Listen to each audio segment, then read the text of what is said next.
എനിക്കിത് കാണുമ്പോൾ ഇതിൽ തോന്നുന്നറിയാമോ, ഒരു വഞ്ചി. ആ വഞ്ചിയിൽ 2 പേരിയ്ക്കുകയാണ് ഇവിടെ. ഈ 2 പങ്കായം ഇല്ലേ? പങ്കായത്തിൽ പങ്കായത്തിലപ്പോൾ കാണുന്ന ആൾക്കാരോട് പങ്കായത്തിലപ്പോൾ തുഴയാൻ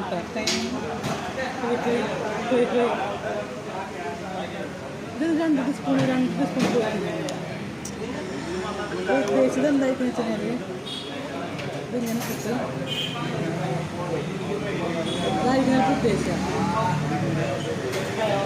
ഇത് സ്പെഷ്യൽ ഫ്രൂട്ട് സലാഡിന് വിത്ത് ഐസ്ക്രീം പറഞ്ഞപ്പോൾ ഇതൊരു കൗതുകത്തിന് എന്താണെന്ന് അറിയാൻ വേണ്ടിയിട്ട് വാങ്ങിച്ചിട്ടുണ്ട്. അപ്പോൾ നോക്കിക്കൊണ്ട് വന്നതൊരു കളിയോടം. എന്തിനും എന്താ എൻ്റെ മാളയിലെ ഐഎംസ് എന്ന് പറഞ്ഞൊരു കടയാണ് ബേക്കറി.